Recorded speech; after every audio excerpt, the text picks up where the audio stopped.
নমস্কার বন্ধুরা, welcome back to my channel. কয়েকদিন নিরামিষের পরে একটু স্বাদ বদল করতে ইচ্ছে করলে এরকম রেসিপি বাড়িতে করাই যায়। আর খুব সহজ পদ্ধতিতে কিভাবে এই চিংড়ি মাছের মালাইকারি করা যায় সেটাই আজ আপনাদের দেখাবো। পুরো ভিডিওটা স্কিপ না করে দেখার অনুরোধ রইল। আর আমার চ্যানেলে নতুন হয়ে থাকলে আপনাদের অনুরোধ করব চ্যানেলটিকে সাবস্ক্রাইব করে রাখতে, যে নিত্য নতুন ভিডিও পাওয়ার জন্য। আর যদি ফেসবুক পেজ থেকে দেখে থাকেন তাহলে পেজটাকে ফলো করার জন্য অনুরোধ রইল। দেখুন, একদম টাটকা চিংড়ি মাছ নিয়ে নিয়েছি আমি। আপনারা চাইলে ছোট চিংড়ি মাছ দিয়েও এই একই পদ্ধতিতে করতে পারেন বা বড় চিংড়ি মাছ দিয়েও করতে পারেন। আমারটা মোটামুটি ভালোই বড় ছিল, দেখে নিশ্চয়ই বুঝতে পারছেন একদম টাটকা চিংড়ি নিয়ে এসেছি জ্যান্ত। তো এবারে আমি একটা কাঁচির সাহায্যে ভালো করে মাছগুলোকে কেটে নেব। মাছগুলোকে কাঁচির সাহায্যে কিন্তু ভালোভাবে কাটা যায় বটির থেকে। প্রথমে আমি পা গুলোকে কেটে নেব, আর মাথাটা এইভাবে কেটে এই যে শিরটা আছে এটা কেটে নিতে হবে। আর এই যে পায়ের নিচে যেগুলো থাকে এগুলো বেশ সমস্ত কিছু পরিষ্কার করে নিতে হবে। খুব সহজ পদ্ধতিতেই কিন্তু এই কাঁচি দিয়ে কাটা যাবে। আর লেজটা এইভাবে কেটে দিতে হবে, কিন্তু এই যে সূচালো মতো যেটা আছে সেটা কাটা যাবে না প্রথমে। সেটা একটু এইভাবে কাটা দিলেই পরে কিন্তু ভেতর থেকে সেই সুতোর মতো এটা বেরিয়ে যাবে। আর মাথা যেটা কেটেছিলাম, দেখুন এখান থেকে একটা থলির মতো নোংরা বেরিয়ে যাবে। এটা কিন্তু অবশ্যই ফেলে দেবেন, এটা খাওয়া কিন্তু একদম উচিত নয়। এবারে এই মাছ বরাবর কাঁচি দিয়ে একটু কেটে নেব। পুরো খোসাটা কিন্তু আমি ছাড়াবো না, আপনারা চাইলে পুরো খোসাটা ছাড়াতে পারেন, তবে আমি পুরো খোসাটা ছাড়াইনি। আর যদি না অনেকে আবার পুরো খোসা শুদ্ধ বেশ পছন্দ করেন, সমস্তটাই আপনাদের উপর ডিপেন্ড করছে। দেখুন আমি পেছন থেকে কিন্তু এই সুতোর মতো মাছটাকে বের করে নিলাম। সমস্ত চিংড়ি মাছগুলোকে আমি এইভাবে কাটবো, তবে এই যে পা গুলো আছে এগুলো আমি এইভাবে কেটে নেবো। এর ভেতরে বেশ একটা শাঁসের মতো থাকে, ওটা বেশ খেতে ভালো লাগে, খুবই টেস্টি হয় এটা। আপনারা বাড়িতে এরকম দেখতে পারেন একবার ট্রাই করে। এই যে মাথার দিকে পায়ের কাছে যেগুলো রয়েছে এগুলো ফেলে দেবেন। দেখুন এইভাবে আমি কেটে নিলাম। এই যে ভেতরের শাঁসটা বেশ টেস্টি হয়। সমস্ত চিংড়ি মাছগুলোকে আমি ভালো করে কেটে ধুয়ে নিয়েছিলাম জল ঝরিয়ে। এবারে এর ভেতরে দিয়ে দেব কাঠি। এই কাঠিগুলো দশকর্মার দোকানে পাওয়া যায়, অনেকে চিংড়ি কাঠি বলে, বা এই কাঠির কথা বললেই কিন্তু দিয়ে দেবে দোকানদার। তো দেখুন আমি একটা একটা করে এই কাঠিগুলো ভেতরে ঢুকিয়ে দিলাম, যার ফলে চিংড়ি মাছগুলো বেশ সোজা থাকবে আর রান্নার পরেও কিন্তু বাঁকা হবে না বা খুলে যাবে না।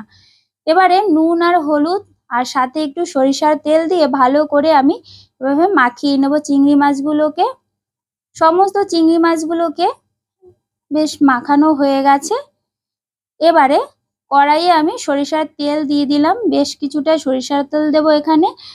দিয়ে আমি চিংড়ি মাছগুলোকে ভাজা করব। সবগুলো একবারে দেওয়ার দরকার নেই, অল্প অল্প দিয়ে ভাজতে হবে। এখানে আমার মোটামুটি 1 কিলো একটু বেশিই আছে চিংড়ি মাছ। তো দেখুন আমি এপিট ওপিট করে একটু মোটামুটি লালচে করে ভেজে তুলে নেব। চিংড়ি মাছ যদি অতিরিক্ত ভাজা হয় তাহলে কিন্তু টেস্টটা থাকে না, তাই চেষ্টা করবেন মিডিয়াম ভাজার। এই একই পদ্ধতিতে সমস্ত চিংড়ি মাছগুলোকে ভেজে নেব। আর এই যে পাগুলো এগুলো আমি এইভাবে ভেজে তুলে নেব। দেখুন কালারটা চেঞ্জ হয়ে গেছে। এখানে নিয়েছি আমি 1.5 খানা নারকলের দুধ, একটা আর আরেকটা হাফ নিয়েছিলাম। এবারে পেঁয়াজ কুচি আর আদা কুচি নিলাম এখানে, কাজু বাদাম বাটা। এবারে যে কড়াইয়ে আমি চিংড়ি মাছ ভেজেছিলাম সেই কড়াইয়ে আমি বেশ কিছুটা সরিষার তেল দিয়ে দেব। আর একটা শুকনো লঙ্কা ফোড়নে দিয়ে দিয়েছি, দিলাম কিছু গোটা গরম মশলা, আর হাফ চা চামচের মতো দিয়েছি গোটা জিরে, আর একটা তেজপাতা 2 ফালি করে দিয়ে দেব। এখান থেকে আমি একটু ফোড়ন সহ তেল তুলে রাখবো, পরে অ্যাড করে দেব যাতে টেস্টটা বেশ ভালো আসে। দিয়ে দেব পেঁয়াজ কুচি। এখানে আমি 4টে পেঁয়াজ দিয়েছি, মিডিয়াম সাইজের পেঁয়াজ, একদম ঝুড়ো ঝুড়ো করে কেটে দিয়েছি।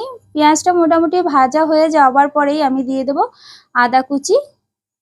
আদা কুচি দিয়েও বেশ নাড়াচাড়া করে নেব, ভালো করে ভেজে নেব। এবারে মোটামুটি ভাজা হয়ে গেলে দিয়ে দেবো হাফ চা চামচ হলুদ গুঁড়ো, হাফ চা চামচ দিয়েছি ধনে গুঁড়ো, হাফ চা চামচ জিরে গুঁড়ো, 1 চামচ শুকনো লঙ্কার গুঁড়ো। এটা আমার বাড়িতেই ভাজা লঙ্কার গুঁড়ো।